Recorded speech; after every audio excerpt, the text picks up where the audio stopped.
and welcome to this episode of the SWIB podcast. My name is Katie Millard. I'm Katie the Happiness Coach. I'm also the co-host of Shropshire Women in Business Networking Group. And today, very excitingly, we have the lovely Lucy Jones from Saffron Socials and Stuff. And we're going to be talking to her a little bit about her business journey. Hi Lucy, thank you for coming in today. What drew you? What was the beginning of your business journey? Was it like a slow burn? Was it like a light bulb moment? What happened for you? I like to say that I was pushed. Always best. Pushed. I didn't jump, I was pushed. So I actually had a very sudden redundancy from a job that I'd been at for 12 years. And so I was left kind of out in the world by myself with all of these kind of skills and knowledge and not really knowing what to do with them. So all I kind of knew was that I had all of this experience and that I should just start doing something. That's right. just to do something. So it's been a bit of a journey that I started it originally kind of just knowing that I could deliver the service. And then it's been kind of finding my feet and almost kind of backtracking to set myself up and do all of the other bits that I hadn't already done. So you were already a social media guru. Yeah, I was very much in my lane. I was organic social media for a big company, and that was literally all I had to worry about. So my entire world was social media. Yeah. And so then it was, and also you have to think about branding. And also you have to make some sales. And also keep your receipts. And also, all of these things. So yeah, I was pushed in and I had this skill. And so that's what I started doing. And then it's been learning all the other things that you have to do to have your own business, kind of after the fact almost. So you had the skills and then you were pushed to the business part. Exactly. I kind of feel like I did it the wrong way around. Like everything that everybody already does when they're thinking about going freelance, they do all the prep work, they name their business, they decide what their favorite colors are, they do all of those things. And then they get to the point where they can cope on their own and then they hand the notice in. And I did it the entire opposite way round. Well, we are very pleased that you are here in the SWIB world. So that's the main thing. Yeah. So, Lucy, you sound like a very busy lady indeed. I know you have family and other things going on. So what are your boundaries, rituals, routines, whatever it is we want to call them, that keeps you keeps your energy protected, keeps you sane when everything else is going on? What do you do for you as a businesswoman? I live by my calendar. I want to have a diary. I want to be one of those people that writes everything down. I want to have, lots of different apps that do lots of things, but I can't do it. It has to be all in one place. And before I went freelance, I had my work diary that was in work, that I went in and I checked my emails and I put everything in. And I had Time Tree, which was my kind of like at home one, which had everything that the kids were doing, everything the family was doing, absolutely everything. And so when I've kind of gone freelance, I've tried a couple of things. I've tried Notion. I don't know if you've ever tried Notion. I've heard of Notion. I haven't tried it. Well, I'm just going to drop a lot of names and things. I was using OneNote in my previous life, and my new laptop didn't like it. So I was trying to find a OneNote replacement. And I found Notion, and it worked for a couple of things. And I've decided to keep it as my client relation. Like if I did a big job with a client, Notion would be what I would use. I would put everything in there, and I would know that I didn't have to open it if I wasn't working with that. Do you feel like planning is a big part of protecting your energy and making sure you're doing what you need to be doing? Absolutely. And I have my calendar that's now in Gmail. I set it out, and I put my bookends in of when I've got the children, when we've got swimming lessons, when I need to clean a fridge, like whatever it is, I put it in and it's protected time. And I kind of think mentally that I worked 30 hours previously, and that was physically all I could do. And so I try and base my freelance life on the amount of hours that I'm thinking about. And when I look at my calendar, I look realistically, can I do that? I'll block out an hour for it. Can I do that? I'll block out an hour for it. And I'm very, very protective of my time. Like I'm quite a lenient boss, to myself. If I don't get things done, it doesn't really matter. But I don't like to have it pass by. So it needs to have a place if I'm going to do it in my calendar. I love that you're a planner. Yeah. I love that you are partly a tech planner. I am not that at all. I'm a pretty stationary kind of planner. But I think that's a big part of being a businesswoman, isn't it? It's like protecting your energy through these kind of systems. For sure. Yeah.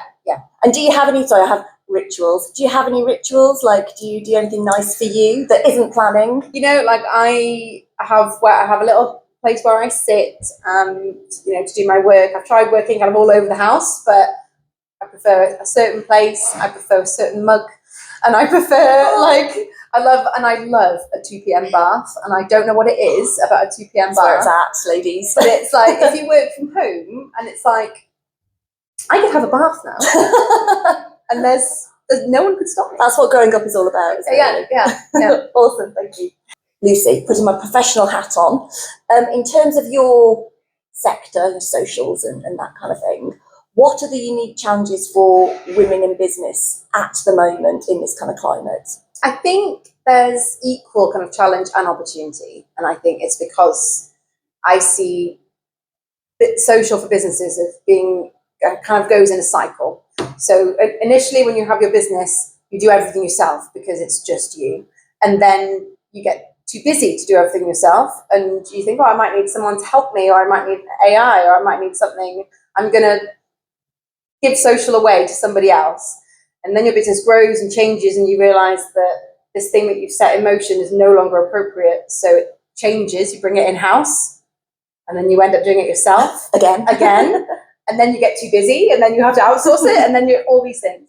So I think for the challenge-wise is that AI is helping an awful lot with people and their socials. So for people who are offering either social media management or anything like that, I think the challenge is that obviously you're a person and you have an hourly rate.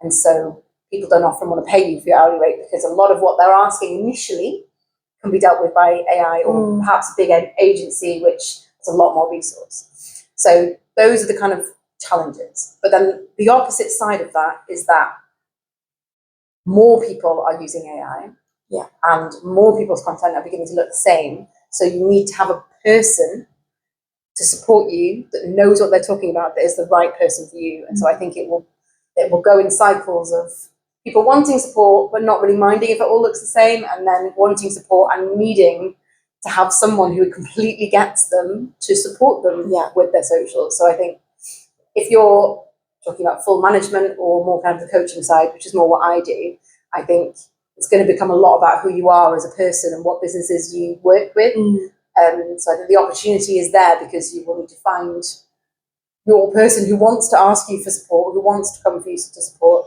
and that you'll be able to kind of help them with their authenticity on social. Then also the challenge is, firstly, they're going to go to AI because it's free.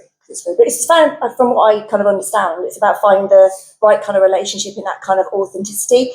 Do you think that women struggle with authenticity on social media? And in life, I think. For sure. Women especially, because I think people are much more open to comment on what women are doing than what men are doing. I think as I'll tell you more about when I talk about LinkedIn, like people on LinkedIn are, particularly men on LinkedIn, are very confident because nobody ever challenges them. They can spout whatever they like and they don't really mind about it. But women think a bit more before they say something and end up not saying anything at all because they're worried about being judged, for being inauthentic. Or it's so tricky, isn't it? Yeah. It's such a balancing act. Obviously, it seems quite fresh for you, actually, but what sort of advice would you give a woman who is just starting out in business and she's feeling like maybe a bit unsure or maybe a bit like overwhelmed? What kind of, obviously, because from your story, you've been there quite recently. Yeah. I feel like I'm still in the trenches, to be fair. I think I've had some advice that, when you're looking at all the jobs that you have to do, you need to prioritize the ones that make you money. Shout out Jenny Bracelet. But that is really important. But also, I think you need to be sure about things like how much you want to charge. I think you need to really look at your finances and work out. For me, quite a lot of what I'm doing at the moment is really financially led, and I don't like that, but it's life. So I very much look at what I'm doing the big picture of literally how much I need per month, Yeah. break it down to what I can offer, where I can get that from, if I'm going to give my time, if I'm going to give an hour to someone, what's What that looks worth? like. Yeah. I call it, when I started my business, and I still call it, backward maths. Yeah. So this is how much I need, and I walk backwards from that, because obviously businesses take time to grow, but you need to have that, like, okay, this is what I need to bring in. Exactly. Yeah. And I think that you'll feel more burnt out, and you can have more doubt if you're actually not having enough income per month. That becomes a struggle as well. So I think you do need to prioritize those things that make money, and just try and kind of take a sidestep to plan a little bit in advance, so it's literally not week to week. So that you've got that you've got something coming, when the next paycheck is, but also you are planning for far in advance, that you haven't thought about what your phone bill is going to be like in 3 months' time, but you have thought about what your calendar looks like in 3 months' time, what you've got on the calendar, who you're going to approach, where you're going to be. What those connections are in between the end bit. I would also say, obviously, join a brilliant networking group. Yes. Such as Shropshire Women in Business, just get that in there. Yes, I would definitely advise. Very subtle, very subtle. What do you do when you hit burnout or self-doubt? Because we all have it in business. Yeah. What do you do to kind of bring yourself back? If I'm completely honest, I tidy the bathroom, and it's because it's the easiest room in the house to clean and tidy, and I can go in there and it's done in 5 minutes. I'm like, I am in control. I have got this under control. There is nothing to worry about, because I'm able to still clean and tidy my house. If I have a clean, tidy bathroom, then I'm winning at life. I am winning. Yeah. And it's because I think you can start. I think everything becomes really unmanageable when you're already stressed, and I can't function. I can't kind of go in and ignore the mess of the kids. There'll be some explosion of something, and I can't walk past it and just go and sit at my laptop and start working. It's too distracting. So I think when other jobs are kind of doing the same thing, you can't. But also I can't take 2 hours out before I need to start to go and tidy something. So I compartmentalize it all into cleaning the bathroom, because I think I can do that. It's controlling what you can control, isn't it? I guess, and that's a really kind of empowering thing to do. Yeah, I find that in my business. There's things I can definitely have control over, like if I send a mail out or whatever. Yeah. But after that, I'm like, can't. That's my bit done. So I completely understand cleaning the house. I would say mine is my office, but it's very rare. Well, but what you said as well about physically writing a list and physically crossing it off. I think, no, I've got, there are all these other things, but on this piece of paper, these are the things that I can literally achieve. And I've started, when I've got big jobs on, I've started giving myself a time for each job. So if there's lots of stuff I've got to do and all I can do is chip away at it, I'll just write something and say, I'm going to do some of this. I'm going to spend an hour. And once I've spent an hour, you've got to move on. Because it's something that's going to be a job for, it could be a job for days, it could be a job for weeks, but you can get an hour done. I think it's take action, isn't it? Even small action. I think that's the kind of key. What does success look like for you now? And I think as women that might change throughout our lives, but for now, what is success for Lucy Jones from Saffron Socials and stuff? I think I'd feel like I'd really made it. I think if I was regularly getting in referrals, so word of mouth referrals, I think is my kind of like holy grail of kind of business actions. And also, like as I've said before, like I am quite financially motivated in my business, and I feel like, and I'm financially motivated. I'm a planner, so I think if I was able to feel comfortable enough that I could make long-term financial plans, I think I would count myself as being really successful there as well. To say, this month, this year, I'm going to save X amount, rather than, just putting a tenner away here and there. Winging it. Just winging it, I'm in my, again, to hark back to my previous life, a lot of corporate social, you're delivering something now, but you're planning something that's 6 months in advance.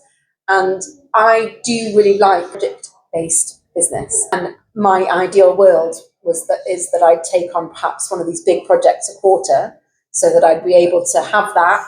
My income stream would be absolutely taken care of, and I would still be able to do lots of other things, exploring and supporting small businesses that is more of an as and when, and is more of a casual thing, which I think is where I want to be.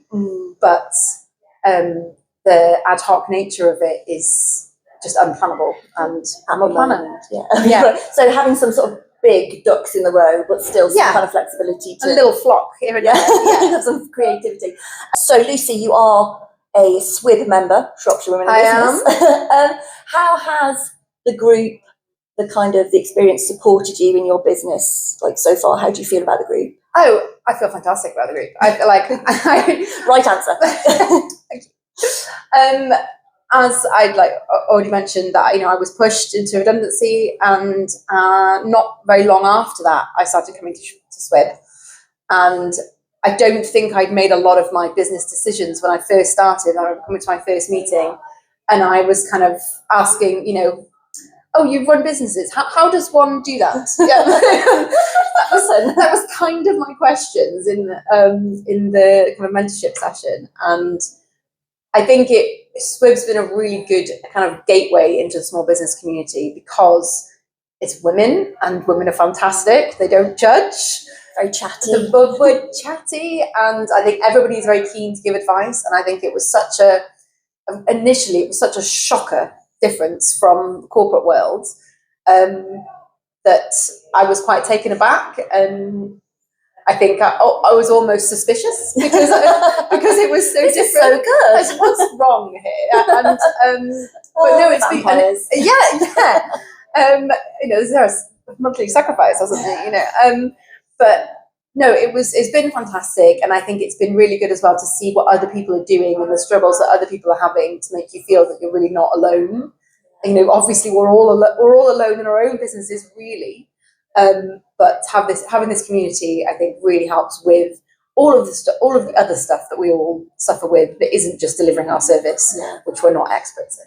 Thank you so much for your time today, Lucy. It's been a complete pleasure to talk to you. And just before we go, how do we connect with you? How do we work with you? Which is super important. So my favourite social media platforms are LinkedIn and Instagram, and that is the best place to find me. So if you want help with either of those, I encourage you to go on the platform and find me there. So it's Saffron Socials on Instagram and Lucy Jones on LinkedIn. Thank you so much for your time. See you soon. Thank you.